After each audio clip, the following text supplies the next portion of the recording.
Kung bago dito sa channel ko. Pero bago natin to simulan, nais ko munang magpaabot sa inyo ng pangungumusta. Kasi halos isang buwan na tayong walang upload.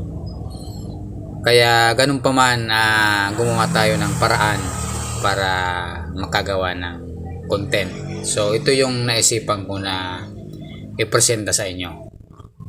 Makakatulong to doon sa mga naghahanap ng disenyo sa kanilang bakod. So dito ipapakita natin at didiscuss natin kung ano yung mga ginamit dito sa disenyong to. Pinasa natin yung pagkakagawa nito para bumagay doon sa modelo ng bahay. Kasi masama naman siguro kung two story yung bahay mo tapos mga 1 meter lang yung bakod mo. So ito nasa 2 meters to yung taas niya. Kombinasyon po ito ng bakal saka konkreto. Yung konkreto meron siyang vertical slat. So ang every span niya equally divided dyan sa 1 meter. Ngayon yung mga slat niya yan sa konkreto 4 inches yung pagitan niya. Pwedeng gumamit kayo dyan ng buhos o kaya hollow blocks. Kaso kung hollow blocks masyadong makapal na yan kasi magpa-plaster pa kayo.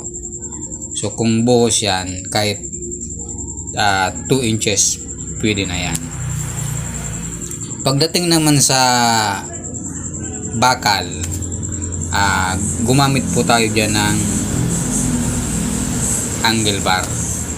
Pwede naman yan tubular kung nanaisin nyo.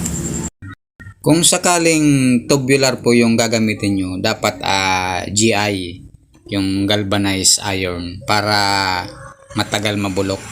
Kasi kung black iron, sigurado mapapadali yung pagpapalit nyo dyan. So yan po yung tip ko sa inyo. Ngayon, dito sa disenyo natin, angle bar lang yan. Para yung maintenance mo, madali lang, open. Kasi yung tubular, hindi natin mapipinturahan yan sa loob.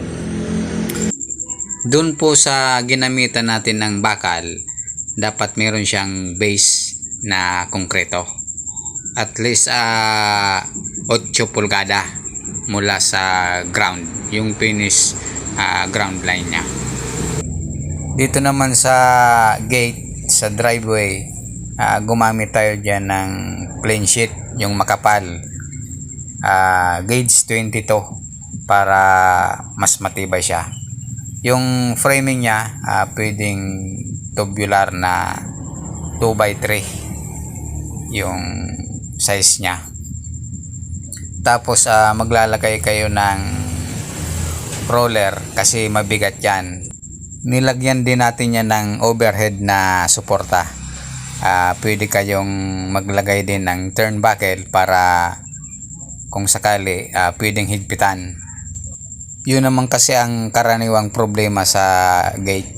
Yung pagdating ng oras sumasaya dyan. Kaya dapat palagi ang maganda yung suporta nyo dyan.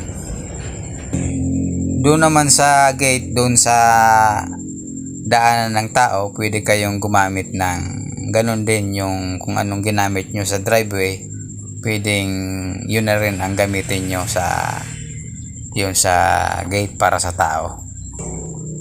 Pero yung talagang magpapaganda sa bakod nyo ay kung meron kayong landscape, kung magpapa-landscape kayo tulad nyan. Bukod kasi sa pintura, nakakadagdag din yan ng attraction. So parang maaliwalas yung paningin nyo, di ba? Parang nakaka-relax tignan pagka ganyan yung matatanaw mo. Kaya kung disenyo ng bakod ang hinahanap nyo, nako, ito, gayahin nyo na. Napaka simple pero kayang-kaya at pasok sigurado sa budget nyo.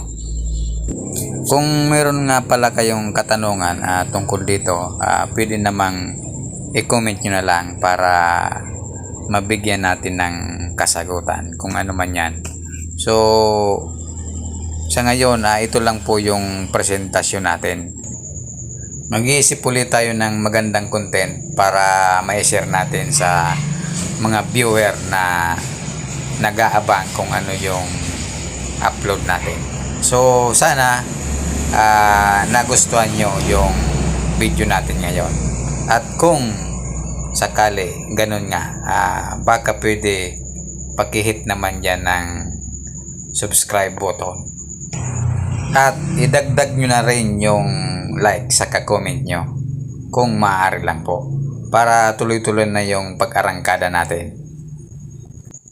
Hanggang sa susunod na video po natin muli at maraming salamat po sa inyong lahat.